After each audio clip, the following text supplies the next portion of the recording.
Hi all, welcome to Ra with Addu or Read Along with Advika.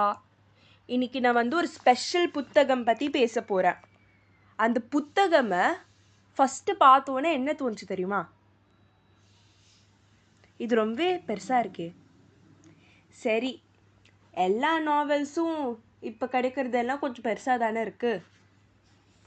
சரி, cover பேஜை பார்க்கலான்னு. Title என்னன்னு தெரியுமா? Pragmatics of Human Communication. டைட்டிலே காம்ப்ளெக்ஸாக இருக்கே. ஒரு டிஸ்கிரிப்ஷன் மாதிரி கொடுத்துருந்தா டைனியாக, அது படித்து பார்த்தேன். A study of interactional patterns, pathologies and paradoxes. அப்படின்னா என்ன?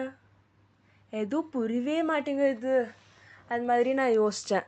சரி, ப்ளர்பை படித்து பார்த்தா கொஞ்சம் புரியும், அது மாதிரி யோசித்தேன். Thankfully, I was not mistaken. ரொம்ப இன்ஃபர்மேட்டிவாக இருந்தது blurb. ஸோ அது படித்தோன்னே I was looking forward to read the book. உங்களுக்கு தெரியுமா? ஸோ இந்த புக் வந்து ஒரு classic in the field of human communication. So it's been called one of the best books ever about human communication. அது வந்து ஒரு perennial bestseller. So Pragmatics of Human Communication வந்து ஏன் இவ்வளோ ஃபேமஸாக இருக்குன்னு பார்த்தீங்கன்னா, it has presented a simple but radical idea. The idea that நம்மளோட வாழ்க்கையில் நிறையா ப்ராப்ளம்ஸ் இருக்குது. இந்த ப்ராப்ளம்ஸ் வந்து we might regard it as being due to psychological disorders. ஆனால் ரேதர் தென் தேட் ஆத்தர்ஸ் என்ன ப்ரப்போஸ் பண்ணியிருக்காங்களா, it's due to issues of communication.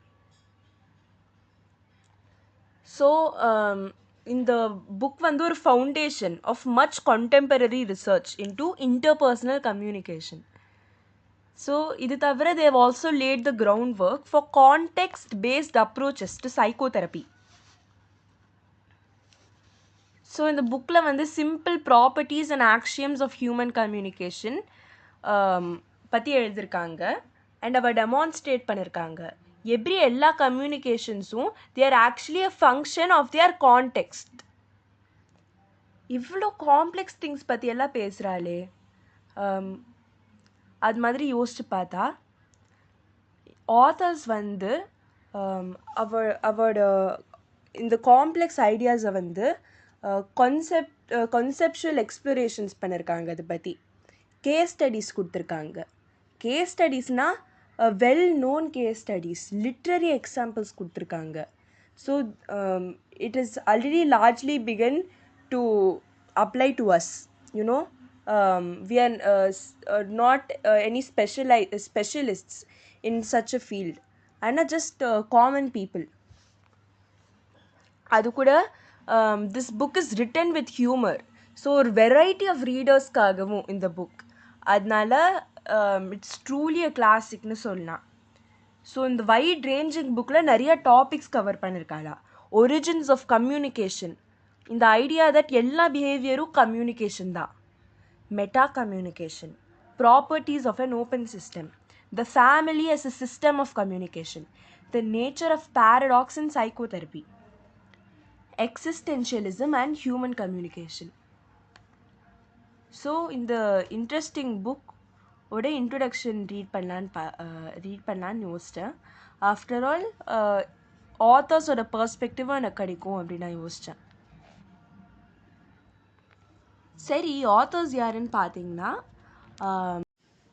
பால் வாட்ஸ்லாவிக் வந்து ஒரு இன்டர்நேஷ்னலி நோன் சைக்காலஜிஸ்டாக இருந்தாங்க. அவங்க ஹியூமன் கம்யூனிகேஷனில் வந்து ஒரு எக்ஸ்பர்ட். அவங்க மென்டல் ரிசர்ச் இன்ஸ்டிடியூட், அதாவது எம்ஆர்ஐ ஓட ரொம்ப இன்ஃப்ளூயன்ஷியல் மெம்பராக இருந்தாங்க. அவங்க வந்து 2007 இறந்து போயிட்டாங்க. ஜானட் பீவன் பாவலாஸ் வந்து யூனிவர்சிட்டி ஆஃப் விக்டோரியாவில் வந்து ஒரு ப்ரொஃபஸர் எமெரிட்டஸ் ஆஃப் சைக்காலஜியாக இருந்தாங்க. டான் டி ஜாக்சன் வந்து ஒரு ஃபவுண்டிங் ஃபாதர் ஆஃப் தெரப்பி. அவங்க வந்து ஒரு தெரபிஸ்ட் அண்ட் டீச்சராக இருந்தாங்க. அண்ட் ஹியூமன் பிஹேவியர் புரிஞ்சுக்கிறதுக்காக நிறையா கான்ட்ரிபியூஷன்ஸ் மேக் பண்ணாங்க.